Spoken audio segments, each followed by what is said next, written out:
தமிழ்நாட்டில் 37,000க்கும் மேற்பட்ட அரசு பள்ளிகள் உள்ளன. இப்பள்ளிகளில் 50 லட்சத்திற்கும் அதிகமான மாணவர்கள் 1ஆம் வகுப்பு முதல் +2 வரை படிக்கின்றனர். அரசு பள்ளி மட்டுமின்றி உதவி பெறும் தனியார் பள்ளிகளும் மாணவர்கள் சேர்க்கை எமிஸ் தளத்தில் பதிவு செய்யப்படுகின்றன. இதில் மாணவர்கள் பெற்றோர் விவரங்கள், முகவரி, ஆதார், ரேஷன் உள்ளிட்ட விவரங்கள் பதிவேற்றம் செய்யப்படுகின்றன.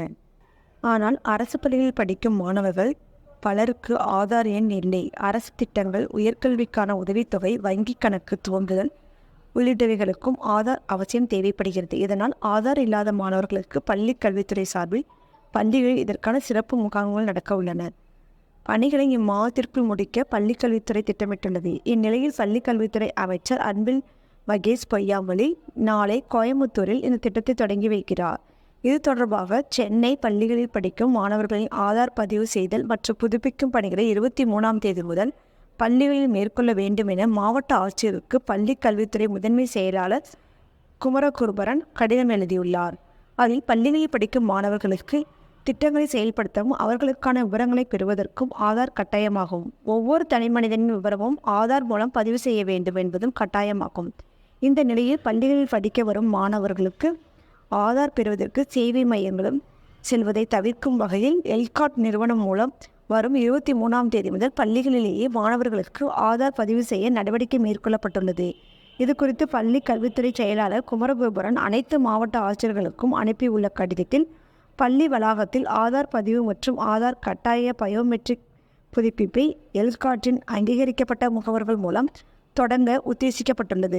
இதனால் நிரந்தர சேர்க்கை மையத்திற்கு பயணிக்க வேண்டிய அவசியமில்லை. பள்ளி கல்வித்துறை அமைச்சர் அன்பில் மகேஷ் பொய்யாமொழி 23ஆம் தேதி கோயம்புத்தூரில் இத்திட்டத்தை தொடங்கி வைக்கிறார். அதே நாளில் உங்கள் மாவட்டத்திலும் இதை தொடங்குமாறு கேட்டுக்கொள்ளப்படுகிறார்கள். இதற்காக உங்கள் மாவட்ட முதன்மை கல்வி அதிகாரிகளுக்கு ஏற்கனவே அறிவுரைகள் வழங்கப்பட்டுள்ளன. எல்காட் நிறுவனத்தில் 770 பதிவு அப்டேட்டிங் கிட் உள்ளது என்பதை தெரிவித்துக் கொள்கிறேன். மாவட்ட நிர்வாகத்தால் திறம்பட அதனை சேவையில் பயன்படுத்தலாம். எல்காட் கிளை மேலாளர்கள் பதிவு புதுப்பித்தல் பணியை மாவட்ட நிர்வாகத்துடன் ஒருங்கிணைந்து செயல்படுத்த அறிவுறுத்தப்பட்டுள்ளனர். அனைத்து 770 கருவிகளையும் மார்ச் 15ஆம் தேதிக்குள் செயல்படுத்த உத்தேசிக்கப்பட்டுள்ளது. மேலும் டிபிடி முறையில் அரசாங்கத்தால் வழங்கப்படும் அனைத்து சலுகைகள் மற்றும் உதவிகளை பெறுவதற்கு பள்ளி குழந்தைகளுக்கு பயனுள்ளதாக இருக்கும் என்பதால் இந்த திட்டத்தை மிகவும் உன்னிப்பாக மதிப்பாய்வு செய்ய வேண்டும். இறுதியாக ஆதார் பதிவு, ஆதார் கட்டாய பயோமெட்ரிக் புதுப்பிப்பு நோக்கத்திற்காக எந்த குழந்தையும் பள்ளியை விட்டு வெளியே செல்ல அனுமதிக்கக்கூடாது என உறுதிப்படுத்த வேண்டும் என தெரிவித்துள்ளார்.